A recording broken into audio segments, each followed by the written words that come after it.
이게 제 전공이 전혀 아닌데요. 제가 최근에 너무 이걸 알게 돼서 기뻐가지고 다이어트에 대한 이야기를 오늘 꼭 해보고 싶습니다. 요건데요. 아직 제가 진행 중이긴 한데요. 일주일 진행하고 바로 3kg가 빠졌어요.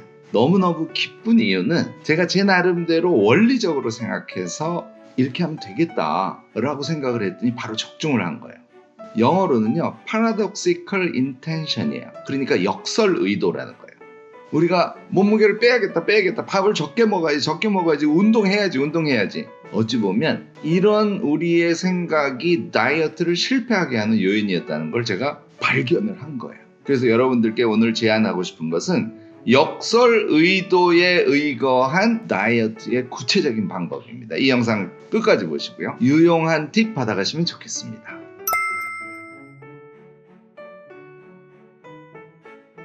안녕하세요. 무엇이든 세 가지로 가르쳐드리는 명지대 교수 김익환입니다. 여러분들 좀 의외라고 생각할지 모르지만 오늘은 제가 다이어트 얘기를 하려고 해요. 제가 키가 173cm인데요. 이거 막 개인정보를 방출하네요. 먹는 걸 너무 좋아하다 보니까 제가 운동도 꽤 많이 하거든요. 그런데도 몸무게가 83kg예요. 최근에 제가 일주일 동안 지금부터 말씀드리려는 다이어트의 방법을 썼더니요. 현재 80kg로 줄었는데요. 제 목표는 73kg, 그러니까 10kg를 3개월 정도 이내에는 반드시 뺀다.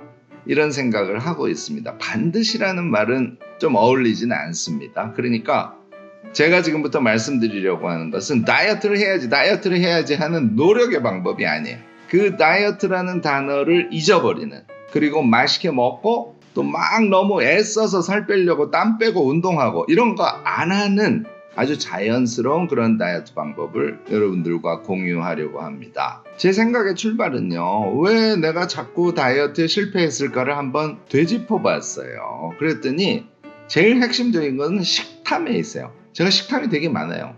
좋은 편으로 하자면 먹는 걸 너무너무 좋아하는 거죠. 또 운동을 되게 좋아함에도 불구하고 운동을 해서 땀을 많이 빼고 유산소 운동을 해서 내 몸에 누적되어 있는 지방질을 태워버려야지, 이런 생각을 함과 동시에요. 이상하게 운동에 게을러지는 거예요. 그러니까 모든 것을 나의 의지에 맡기고 그 의지의 힘으로 애써서 먹는 것도 줄이고 운동도 많이 하고 이렇게 해서 다이어트를 해야지, 이렇게 생각하자마자 두 가지가 다 무너져 버리는 거예요. 이렇게야 2, 3일 유지하고는 일단 먹고 싶은 거 먹고 그 다음에 2, 3일 후에 다시 해야지, 이걸 계속 반복하고 있더라고요. 그런데 제 머릿속에 퍼뜩 떠오른 단어가 paradoxical intention, 그러니까 역설 의도라는 거죠. 예를 들자면 이런 거예요. 잠이 오지 않을 때는 잠을 자지 않으려고 생각하는 것이 더 잠을 잘 잘 수 있게 해준다든지, 또는 무엇인가를 잘 말해야 되는 상황에 마음이 답답한 경우에는 엉망으로 말해야지 이렇게 생각하는 이런 방식들이에요. 굉장히 쉬운 얘기죠. 역설 의도라는 것은 자신이 의도하려고 하는 것의 반대 방향을 생각하는 것이 훨씬 더 자연스러운 결과를 낼 수 있다, 이런 것이죠.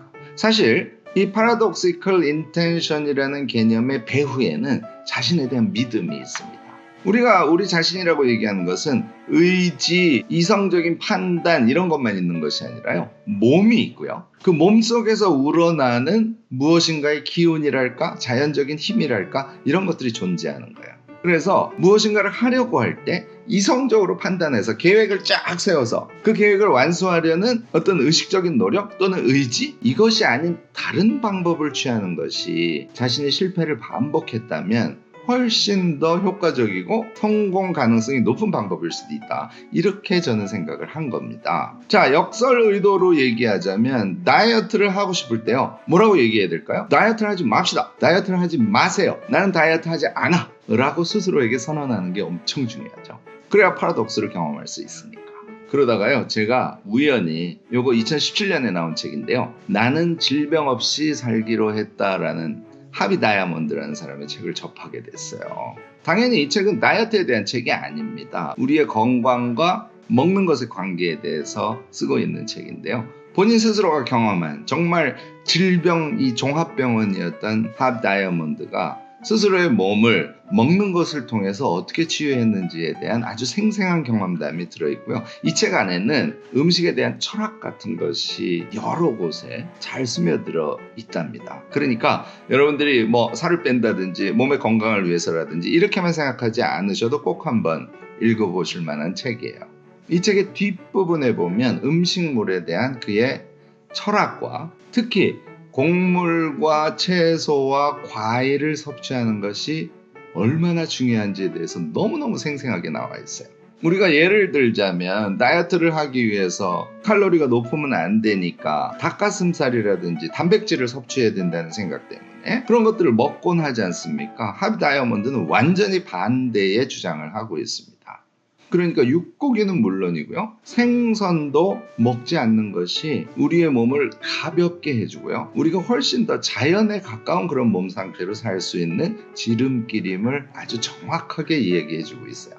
저는 사실은요, 적극적으로 비건이 되겠다든지 이런 생각을 갖고 있진 않았어요. 그렇지만 무의식 중에요, 소나 돼지나 닭을 키우는 광경들을 다큐멘터리 등을 통해서 봤기 때문에, 그리고 기본적으로는 지구와 함께 살아가는 그런 삶을 지향하고 있었던 사람이기 때문에 문제의식은 계속 내재해 있었어요. 그리고 양식장에서 크는 물고기 등에 대해서도 조금 지식을 갖기 시작하니까 사실 생선류도 인간이 너무 많이 섭취하는 것이 자연과 공존해 가는데 그다지 좋은 길은 아니다, 뭐 이런 생각은 하고 있었습니다. 그러다가 이 하비 다이아몬드의 책을 읽고는요, 이거구나. 내가 정말 곡물과 채소와 과일만 먹고도 정말 건강한 몸, 정말 행복한 식단을 유지하면서 그리고 자연 친화적인 나의 인생을 꾸려갈 수 있겠구나 하는 확신이 들기 시작했습니다. 사실 거기에서부터 출발을 했어요. 그러니까 다음과 같은 결론에 바로 도달하게 되더라고요. 이 책을 읽고는요, 그냥 간단하게 3가지 결론에 바로 도달할 수 있었어요. 음식은 억제하는 것이 아니라 잘 즐겨야 된다는 결론이고요. 두 번째는 그런데 좋은 음식을 먹어야겠다. 이 하비 다이아몬드가 제안한 것처럼요. 지금 방금 말씀드린 곡물류와 채소와 과일, 이 3가지를 중심으로 해서 즐거운 식사를 해야겠다, 이런 결론이고요. 그런데 키로수는 빼야 되지 않습니까? 그래서 내 몸에 있는 지방을 어떻게 하면 태울 수 있을까? 그것에 대한 방법을 찾아야겠다. 이 3가지 결론에 도달을 했어요. 이걸 전제로 해서 제가 다이어트의 방법을 생각을 해낸 것이죠. 제가 쓰기 시작한 다이어트 방법은 첫째, 음식을 맛있게 먹되 곡물과 야채와 과일을 제외하고는 먹지 않겠다는 결심입니다. 그런데 이 결심은 그 맛있는 것들을 하나도 먹지 않고 도대체 이렇게 해야 돼? 이런 부정적인 생각이 아니라요, 그것 자체가 엄청 맛있을 뿐만 아니라 내 몸에 잘 맞기도 하고 또 동물들이나 물고기를 먹지 않는 좀 더 자연과 가까운 그런 삶을 앞으로 영위해 가야겠구나 하는 그런 긍정적이고도 적극적인 생각에서 출발한다는 것이에요. 다이어트는 부정적으로 생각하고 억제하는 것이 아니고요, 긍정적으로 생각하고 맛있게 실컷 먹는 것이어야 한다. 이게 저의 첫 번째 방법입니다. 많이 먹고도 살 안 찔 수 있어요? 이것에 대한 구체적인 답은 제 영역은 아니에요. 여러 책들을 보시면 알겠지만요, 정말 포만감을 느낄 정도의 양을 곡물과 야채와 과일로 채우시잖아요. 전혀 살찌지 않습니다. 제가 아직 일주일밖에 되지 않았지만 제 경험상 이거는 확실합니다. 그리고 다른 여러 연구 결과로 이미 입증된 사실들이고요. 다만 여러분들 한 가지 주의할 것이 있습니다. 그러니까 곡물류와 야채로 식사를 하신 다음에 디저트를 드신다고 과일을 많이 드시지 않습니까? 이거는 완전히 꽝이에요. 그래서 곡물과 야채를 드시거나 또는 과일 식사를 하시거나, 그러니까 과일과 야채 반찬을 드시는 거죠. 이건 오케이예요. 자, 두 번째는요, 다이어트를 위해서 또 무리한 계획을 세워서 무리한 행동을 하지 않는 거예요. 예를 들어서 일주일에 사흘은 온몸에 땀이 흥건하도록 적어도 40분은 뛰고 20분은 걸어서 유산소 운동을 해야지. 이렇게 하면 내가 내 몸에 누적되어 있는 지방질을 다 태워버릴 수 있을 거야. 이렇게 결심하는 방식들이에요. 물론 굉장히 훌륭합니다. 그것을 실행하실 수 있는 분은 너무 훌륭하셔요. 저는 잘 안 되더라고요. 왜 안 되냐면 다이어트를 하려는 목적의식이 너무 강했던 거예요. 그래서 제가 두 번째로 취한 방식은 좀 쉬운 것을, 내가 의지적으로 엄청 참지 않아도 할 수 있는 것을 택하는 거였습니다.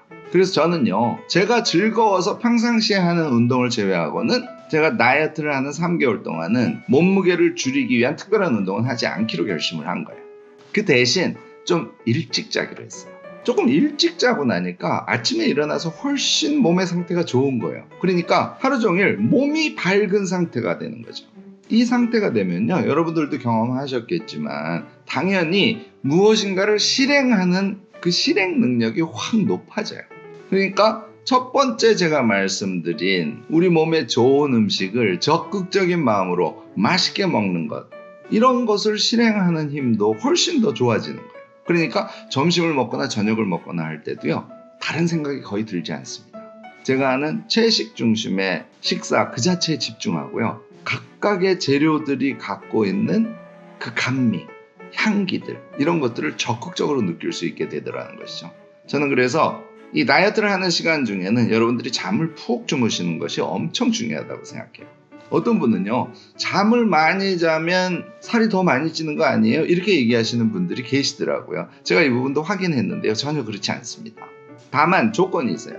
적어도 6시, 7시, 아주 많이 봐주면 8시 이전에는 드시는 것을 끝내고, 그 다음에 최소한 12시 이전에는 주무셔주고, 이렇게만 하시지 않습니까? 잠을 푹 많이 주무셔도 전혀 살이 찌지 않습니다. 오히려 몸의 신진대사를 아주 원활하게 해주어서요, 그 다음날 활동력 있게 해주고, 활동력 있게 움직이면 우리가 에너지를 태워버릴 수 있는 그런 시간을 많이 가질 수 있게 되지 않을까 싶습니다. 세 번째가 일반적으로 우리 다이어트 할 때 권하는 것인데요, 그거죠. 16시간 동안 아무것도 먹지 않는 거, 소위 간헐적 단식 방법이라고 하는데요, 이건 뭐 너무 많이 알려져 있으니까 제가 상세한 설명을 드릴 필요는 없겠습니다. 다만요, 이것도 간헐적 단식이라고 생각하면 너무 힘들어요. 뭘 단식을 해. 자, 방법은 아침을 안 드시면 돼요. 아까도 말씀드렸듯이 아주 많이 봐줘도 8시 이후에는 뭘 먹지 않는다 그랬잖아요. 자, 6시에 저녁 식사를 하셨다면 그 다음날 10시가 되면 16시간이 돼요.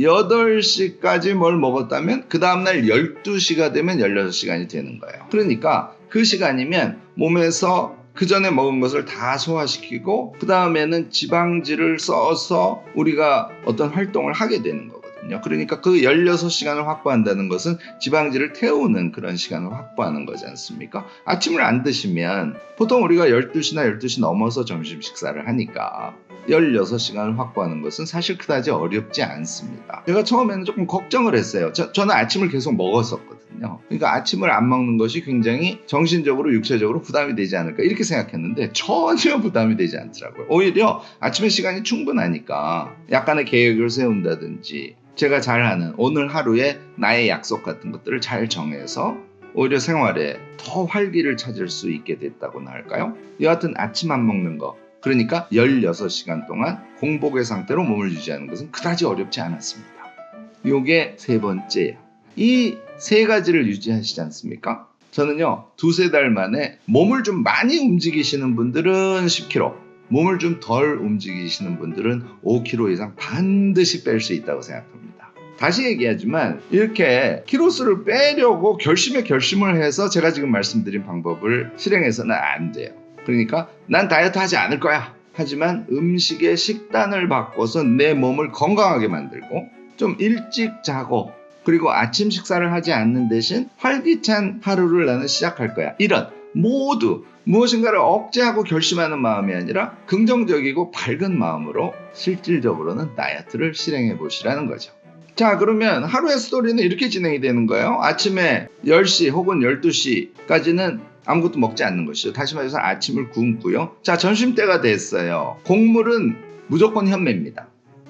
현미 그 자체를 먹는 게 좀 힘드신 분들은 현미와 현미 찹쌀을 섞어서 만드시라고 하는데요. 저는 현미만 먹었거든요. 근데 현미밥을 만들어서 먹어보니까 그 자체로 엄청 맛있어요. 달아요. 그래서 곡물은 현미로 통일해서 드시고요. 조금 부과한다면 현미밥을 할 때 코코넛 오일을 약간 넣어서 밥을 지으면 지방질을 분해해 주는데 훨씬 더 도움이 된다고 하네요. 저는 해도 되고 안 해도 된다고 생각합니다만, 그래서 현미밥과 채소 중심의 반찬으로 맛있게 점심을 먹으면 돼요. 그리고 점심을 먹고 한 3시쯤 됐는데 뭐가 먹고 싶어요. 드시면 되죠. 제가 권하는 것은 역시 당근하고 오이예요. 특히 당근이 되게 맛있더라고요. 그래서 저는 냉장고에다가 당근을 이렇게 길게 썰어서 넣어두고 심심할 때마다 당근을 끄집어내서 먹었어요. 배가 고프다든지 다이어트를 위해서 먹는 거를 참아야 된다든지 이럴 이유는 없다는 것이죠. 다만 먹는 대상을 바꾸는 거예요. 먹는 종류를 바꾸는 거예요.